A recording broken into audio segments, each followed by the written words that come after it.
শৌচাগারের নোংরা জল সড়কে ফেলাকে কেন্দ্র করে উত্তাল রামকৃষ্ণনগর। এই জঘন্য কাণ্ডের বিরুদ্ধে পথ অবরোধ করে প্রতিবাদ স্থানীয়দের।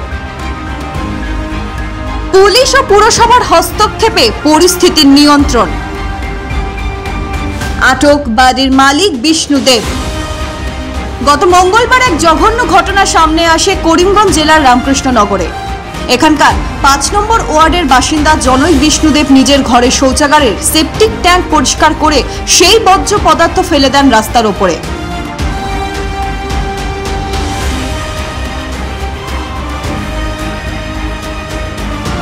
ওই যে একটা ড্রেন আছে ওই ফুটপাথটা এটা এখানে মাঝখানে বন্ধ, আর ওই বিষ্ণুটা বাইক নিয়ে ইলেকট্রিক ইয়ে করিয়া চাপ করিয়া ড্রেনের দিকে জল খাইছে। এই যে রাস্তার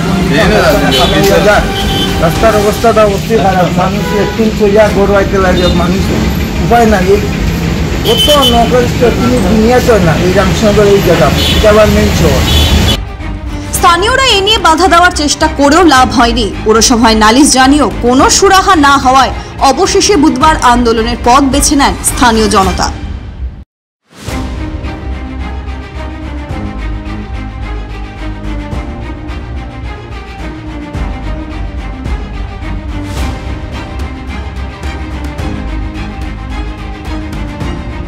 বুধবার সকালে ৫ নম্বর ওয়ার্ডের মূল প্রবেশ পথ বন্ধ করে প্রতিবাদ আরম্ভ করেন স্থানীয়রা। দীর্ঘ ২ ঘন্টা পথ অবরোধ থাকার পর টনক নড়ে পুরসভার।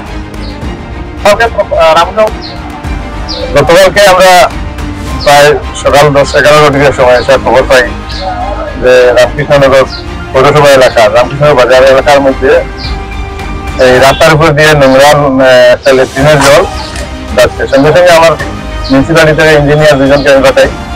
ইঞ্জিনিয়ার আসে, প্র্যাকটিক্যালি দেখে এবং যার বাড়ি থেকে ওনার বিষ্ণুদেব এবং বিশুদেব নাকি নাম, ওরা দুজনে ওদের বাড়ি থেকে এই নোংরা জলটা রাস্তার উপর আসে। ওরা মেশিনটা ক্লিয়ার করে এবং মেশিনের জলগুলা রাস্তায় ছেড়ে দেয়। তো সেই নিয়ে আমরা সঙ্গে সঙ্গে ওনাকে জানাই এটা ক্লিয়ার করার জন্য, কিন্তু উনি করেন নাই। প্রায় ১টা-১.৫টার সময় ওনাকে আমরা অফিস থেকে অফিসিয়ালি নোটিশ দিয়েছি যে ইমিডিয়েট এটা পরিষ্কার করার জন্য, রোডের মানুষের ডিস্টার্ব হওয়ার এবং এটা একটা অফেন্স যে এই ধরনের কোনো ধরনের নোংরা জল বা লেট্রিনের জল রাস্তায় আসা এটা বিরাট অফেন্স। ওনাকে আমরা বলে দিই যে মিউনিসিপ্যালিটি যদি ক্লিয়ার না করে মিউনিসিপ্যালিটি এটা উপযুক্ত ব্যবস্থা নেব আপনার করে আইন অনুযায়ী। কিন্তু তারপরেও তিনি কোনো অ্যাকশন নেন নাই। আমরা সার্কুলার স্যারকে কপি দিয়েছি, ডিসি কে কপি দিয়েছি, পুলিশ স্টেশনকে কপি দিয়েছি এবং আমরা বিভাগীয় যারা আছে সবাইকে অফিসে দিয়েছি। বিকালবেলা ওনার সঙ্গে যোগাযোগ করা হয়েছে কিন্তু উনি কোনো গুরুত্ব দেননি। আজকে সকালবেলা আমি খবর পাই এখান থেকে পাবলিক আমাকে ফোন করেছে, এখনো পরিষ্কার হয় নাই। ছুটে আসে পুলিশ বাহিনীও। তারা এসে বাড়ির মালিক বিষ্ণুদেবকে আটক করে থানায় নিয়ে যায়। এদিকে পুরসভার পুরপতি ও উপপুরপতি ঘটনাস্থলে উপস্থিত হয়ে এই ব্যাপারে কঠোর ব্যবস্থা গ্রহণ হবে বলে আশ্বাস দেন। পাশাপাশি পুরো এলাকা দমকল বাহিনীর গাড়ি এনে পরিষ্কার করা হবে বলেও জানিয়েছেন তারা। সঙ্গে সঙ্গে আমি থানা ওসিকে ফোন করেছি, ওসিকে ফোন করে বলেছি যে উপযুক্ত ব্যবস্থা নেওয়ার জন্য।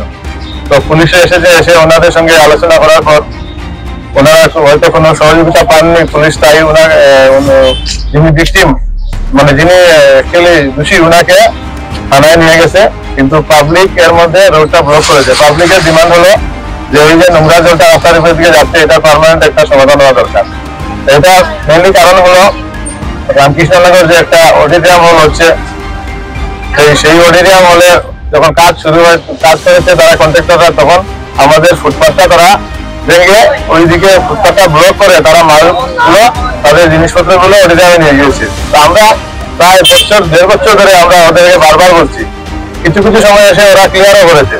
ওদের যে অডিটোরিয়ামের যে মাটিটা আছে তারা যে পাইলিং করেছে সেই মাটি এসে আমাদের ফুটপাথটা ব্লক করে দিয়েছে।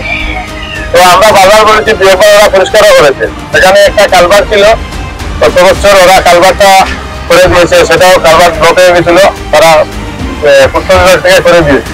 তো পিডব্লিউডি যে রোডের যারা আছেন ইঞ্জিনিয়ার এখানে বিভাগে হচ্ছে, তাদের আমরা বারবার সেটা জানিয়েছি, কিন্তু আজ পর্যন্ত কোনো কাজ হয় নাই। তাই আমি আজকে এডিসি উপযুক্ত দেবের সঙ্গে একটু আগে আলোচনা করেছি। উনি বলেছেন যে বিভাগীয় অফিসার বলবেন এটা ক্লিয়ার করার জন্য। Bureau report, NE8 news.